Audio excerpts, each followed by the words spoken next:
ഇന്ന് രാവിലെ തന്നെ അനീഷും അനുമോളും തമ്മിൽ സംസാരിക്കുന്നുണ്ടായിരുന്നു. അനുമോളുടെ അടുത്ത് അനീഷ് പറയുന്നുണ്ട്, ഇവിടുന്ന് പോകുന്നതിന് മുമ്പ് എല്ലാവരുടെ അടുത്തും പഴയതുപോലെ നിൽക്കണമെന്ന് പറയുന്നുണ്ട് കേട്ടോ. അനീഷ് പ്രശ്നങ്ങളെല്ലാം സോൾവ് ചെയ്ത് എല്ലാവരും നല്ല രീതിക്ക് തന്നെ ഫ്രണ്ട്സായിട്ട് പിരിയണമെന്നാണ് അനീഷ് അനുമോളുടെ അടുത്ത് പറയുന്നുള്ളത്. അപ്പോൾ അനുമോൾ പറയുന്നുണ്ട്, എനിക്ക് പറ്റുന്നില്ല, ഞാൻ ട്രൈ ചെയ്യുന്നുണ്ട്, ചില കാര്യങ്ങളിൽ ചില പ്രോബ്ലം ഉണ്ട് എനിക്ക് അങ്ങനെ മിങ്കിൾ ചെയ്യാനായിട്ട്. പക്ഷേ അങ്ങനെ പറയുന്നുണ്ട് എങ്കിലും പിന്നീട് നെവിൻ്റെ അടുത്തും അക്ബറിൻ്റെ അടുത്തും നല്ല രീതിയിൽ തന്നെയാണ് അനുമോൾ സംസാരിക്കുന്നത്. നെവിൻ പറയുന്നുണ്ട്, പുറത്തിറങ്ങിയിട്ട് ഞാൻ നിങ്ങൾക്ക് എല്ലാവർക്കും ഒരു ട്രീറ്റ് തരാനായിട്ട് ആഗ്രഹിക്കുന്നുണ്ട് എന്നുള്ളത്. അപ്പോൾ അക്ബറും നെവിനുമായിട്ടുള്ള അനുമോളുടെ പ്രശ്നങ്ങൾക്ക് ഒരു അയവ് വരുന്നതായിട്ടാണ് നമുക്ക് കാണാനായിട്ട് സാധിക്കുന്നത്.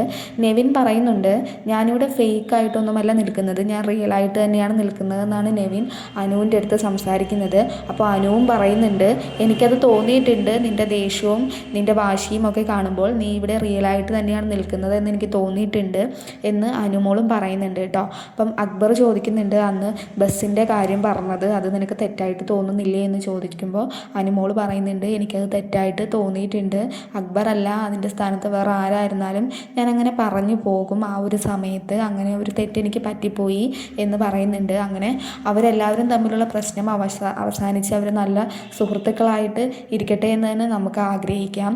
ഈ ഒരു ഷോ കഴിഞ്ഞാലും ഇനി പുറത്തേക്ക് ഇറങ്ങുമ്പോൾ ഇവരെല്ലാവരും തമ്മിൽ കാണേണ്ടതാണല്ലോ. അപ്പം നല്ലൊരു സുഹൃത്തുക്കളായിട്ട് തന്നെ ഇവർ പിരിയട്ടെ എന്ന് നമുക്ക് ആഗ്രഹിക്കാം.